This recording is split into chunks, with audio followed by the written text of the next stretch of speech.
launchers and crossbows, and these really add on top of your other build that you're already creating to kind of just specialize you a little bit more, create interesting group synergies, and also just if you're a solo player, it lets you play the way you want to play. Yeah. Keep customizing. So, I mean, you mentioned that end game first philosophy. Was that really something you took away from the Division 1 of giving players a lot of things to do even after they finish the main campaign? Oh yeah, I think if you see the type of stuff we continue to add, right, through year 1 and year 2, there were tons of different game modes, there were world expansions, there were Dark Zone expansions, all these things, and it's because the players who play this game are very passionate and they consume content, man, and you just always want to give them more stuff to play. It's awesome. Absolutely. So yeah, we have the sharpshooter specialization up right now. Let's look in a little bit in depth in some of this gear. Yeah, so you can also see here that your normal gear that you're equipping, your 6 major slots, have brands associated with them now. And that adds so much to the game because on top of trying to get a really good set of knee pads, you're trying to combine brands together in interesting ways as well. And it's just, I really think the core loot game is going to be super interesting in this one and in a real evolution. Yeah, that's always what hooked me on the first division. Yeah. You can also see some of the new skills in play here, like there's a support drone that you can actually pop out and it follows you around the battlefield, and it makes you just have an evolved sense of the shade tech from the first game. It feels like heightened. It's really cool. Yeah, no, that's awesome. And so as you mentioned, the sharpshooter comes with the sniper rifle. That's his signature, or his or her signature weapon. What other specializations are there? Yeah, so there's a demolitionist, and they have a rocket launcher. And then there's also specialization that gives you a crossbow with an exploding tip arrow, which is, the fantasy of it is pretty amazing. But the weapon is just kind of like the centerpiece of the specialization. Just picking your specialization kind of adds to your toolbox. So it really opens up a whole new progression path, even past getting the weapon, which is, that's the front and center thing, but there's a lot of interesting progression inside of the system. So. Yeah, absolutely. So let's jump into the map a little bit and take a look at DC. Yeah, so you can see here how big the map is compared to New York. So we're about 20% larger than the map we shipped within New York, which was already pretty massive. The E3 demo that people are playing kind of takes place just in this one little section. And as you start pulling back the map from there, you can really see how much variety we're going to get out of this. Even at this very high level, you can see the difference between the really wide open spaces and start seeing all those different environments. So you can see, up in Georgetown, it's a very suburban feel, and versus, down here where most of the monuments are, like the Capitol that you can see in the background of the demo. Yeah, and as you said, it's completely open around the Capitol. That's something we didn't see a whole lot of in the Division 1. Absolutely, right? There's a lot of those tall skyscrapers kind of create some corridors for you, and it's really refreshing to be able to see some one-story buildings and some just the different feel that creates. And so how does that translate to gameplay? I think the biggest thing is that you feel like you can attack encounters from so many more angles than last time, right? Like, in the demo you start and you're coming in from one angle, but that's an open world activity. So you can imagine you're leaving the Capitol building, you come from the other side, that plays out so differently. Things feel more open because you have more options of how you want to engage the fights. Yeah, and so, I think that variability is extremely obvious. When we jump into the demo, we'll see it in a little bit.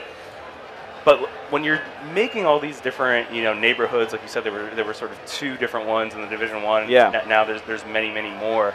How do you go about connecting those? How do you make them all feel part of the same world? Well, the cool thing is, it's all in the city, right? So the city planner kind of did a lot of this for us, and when we bring that in, the fact that we have a nature biome now, right? We have a nature environment that feels totally natural, and that creates such a different type of gameplay. Taking cover on trees, that's just something that really changes the game at a core level. And it's as you flow between these different environments, you really feel like you're progressing through the city and exploring. I want people, and we all want people who kind of explore this map, to be able to go into DC and kind of have the lay of the land. Yeah, absolutely. And I mean, one of the things that DC is, it's one of the most recognizable cities in this country, obviously, mostly because of its monuments, right? How many of those did you get to put into this game? So, you know, the monuments are a huge deal in DC, right? Like, there's iconic things that we all see so much in pictures and in movies and all these stuff, that if you've even never been to DC, you kind of have an idea of how special, like, you know, the White House is, or the the Capitol building, and all these things. So, you know, a lot of them are in there, and you can see them on the map here. You know, like we have, like a little north here. You know, the White House. Yeah. There's things for Washington you to explore, find. Washington Monument. You will be able to explore the map and find those things, because, you know, it's the one-to-one recreation, and we want you to really feel like you're in DC. Yeah, and you know, I think if we jump back out of this Lincoln Memorial, obviously Lincoln, Jefferson, Roosevelt Island. Absolutely, yeah. Roosevelt Island really like shows off that natural biome we were talking about. Yeah, totally. And I mean, and then even the Air and Space Museum. We're here. We're looking at another museum, and I love the amount of realism that it feels like you guys put into this, the believability that this is what DC might look like if something like this happened. Yeah, you know, we wanted to make it feel real. We wanted to make it feel like 7 months had passed. We wanted you to feel the heat of what that city is like in summer when it started to flood and it's a little nasty, right? Yeah. But yeah, in the background here you can see the Gallery of Modern Art. And it's those types of things that, you know, like the Air and Space Museum, right? Like exploring the city and really getting to see these monuments up close and personal, you know, in a way that you would never be able to do in reality. Yeah.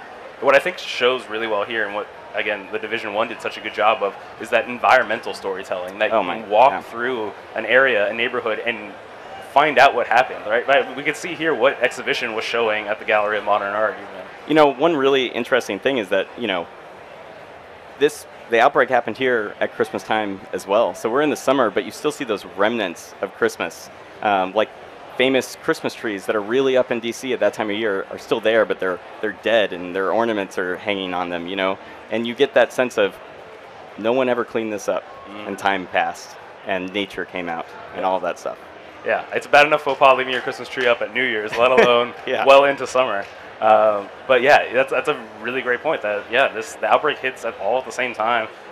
What happens when it's 6 months down the line, and you know, how do you deal with that? True Sons have this area locked down, but if you can capture their control point, you'll be clearing the way for the settlement to take it over. So this is, you know, the area we just sort of took a look at. But what's going on in this demo? Well, the cool thing about this demo is, you know, this is not some scripted mission. It's not a side mission. It's not a main mission. This is just the open world. This is the living world that we're creating. So the players are just exploring the living world right now, and they come upon a control point, and that's one of these things I was talking about, where that the True Sons faction have moved in there to try to lock it down. And if you get in there, you can call civilians to help you and try to take it back. And if you hold that, you're getting resources for, you know, the civilians, and you're helping them out. And these types of things can just occur throughout the living world, right? They're different every time you play, and we really want to increase the replayability of even this aspect of the game. Yeah, and so we're looking here at a 4-person squad, right? Sort of switching between angles. Walk us through a bit of what these players are doing, what each specialization might be. Yeah, so I think like the most noticeable thing right off the bat is they're using cover a lot, and that's a core pillar of what we're trying to do. Is, you know, we want to really put an emphasis on the core shooter feel, right? So the lethality is, you really feel it. You want to fight from cover. It feels very tactical, and so you'll see them using a lot of very smart cover and getting kind of flushed out of that cover throughout the demo, right? And having to kind of react on the fly as to what the AI are doing. In terms of their skills, I love the deer. That's one of my favorite. I love the deer. Yeah. I made the mistake of shooting the deer in my demo just to see if I could, and I felt so guilty. It broke your heart. It did. It did. People, don't shoot deers. Yeah. Don't do it, even in game. But anyway, if we look at their actual loadouts, right? We can see here deploying a skill, they've thrown this hive out, and you can see this is one of the new skills that kind of shoots out these little micro drones that seek out targets. Kind of, once again, just like a new toolbox for you to play with. Here we're using another one of the new skills that lets you throw out this kind of explosive mist into the air, and when bullets penetrate inside of it, it lights on fire. Oh, so there's clouds of fire. Clouds of fire, right? And you can imagine you could lay down this cloud of fire, throw the hive in there. The hive lets out the chain reaction of fire throughout the battlefield. We're trying to create a lot of interesting synergies between what players can actually build. Yeah. And I think, we started off in sort of a enclosed interior space, and now we see, the Capitol building in the background. It's a much more open space, like you were talking about, than we'd ever seen before. Yeah, absolutely. I think even that first building we went through, you could have come in through the second story or the bottom and attacked from all these different angles, and it feels like you have options. But then you get into an environment like this, and you could completely 360 flank around this space. There's tons of different tactical positions, and I really think it's going to add to the replayability of the game. I'm really excited about it. Yeah, and you're totally right. Just even seeing here trees and grass and greenery, in the hot DC summers feels like a total change of pace for the Division. That guy just got some sick loot out of that supply drop that was stuck up in the tree. We're trying to hide a lot of stuff like that around the space, which is cool. Yeah, so I mean, the environments are worth exploring too. Yeah, right? exactly. Yeah, you wanna pay attention and look around. Not only pretty, but they got loot. That's what this is really about. Just give me more loot. Yeah, right. Yeah. So here you can see, the control point is up. The True Sons have captured it. When you go in, you could totally try to take this control point back on your own, or you could call in nearby allies. So you shoot off a flare, and that actually calls civilians to come and support you and try to take this back, and then they'll hold it. And they're really out there, and they really have to travel to this space, and it's all part of this living world simulation. That's awesome to hear. Yeah. So, I mean, we're looking at a 4-player team right now, but of course you can play this all by yourself. So if you need a little support, absolutely. shoot that flare up, right? You got it. And you can kind of get into position, shoot off the flare, see them approaching, wait to attack until they're there, and kind of really plan out your attack in a more strategic way. Yeah, that's awesome. So here they're fighting the True Sons. What's important about this point? Why is it a control point? So each of the control points, there's lots of them littered all around the environment, but they're places that would have some sort of resource that these factions and these settlements need. So it might be water supplies or food, or there's varying things that they go after. But yeah, each environment has something that these factions want out of it. And this one on top of it is, an amazing crashed Air Force One, which kind of does add to the spectacle. Oh yeah, certainly. What I think what's cool that we're seeing here too. Yeah, you'll see the task force has just arrived from when he kicked it in. Sorry to. No, absolutely. But we get all these different perspectives, and you see how different you can play. You can be right up there in the middle with a shotgun, like this person just pulled out their specialized weapon, which is the grenade launcher. And you actually have to collect special ammo for that. So you'll be collecting special ammo for your weapon as you play, and and then using it at really the right moment, right? So it's these big explosions of power that are super impactful on the battlefield. Yeah, we just saw the drone there as well. Yeah, this person just pulled out their 50 cal sniper rifle. It's pretty meaty. Take a look at the map overall. So why don't we jump into that? Yeah, cool. So this is the start of the demo that players can play on the show floor. So you can kind of see here, right away, summer, very different kind of environment. You can almost feel the heat. And if I jump into my inventory, you can start seeing some of the changes we made to that nitty-gritty part of the RPG. And the biggest change right off the bat is the specialization weapon, right? When you hold on, I just want to stop you right there.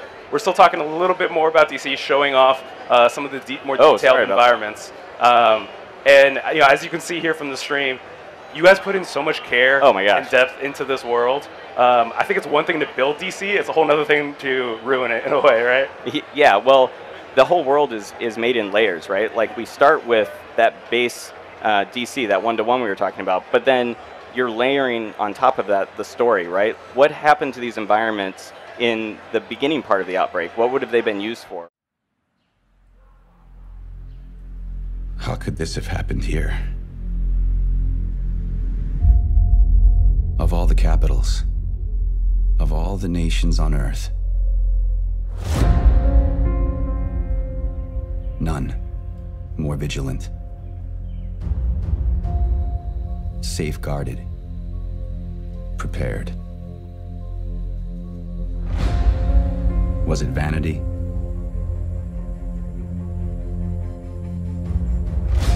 Bad luck? Or something more sinister? One thing is beyond question. This is where we push back. This is our defining moment. If we fail, our nation falls. We are the free world's last line of defense.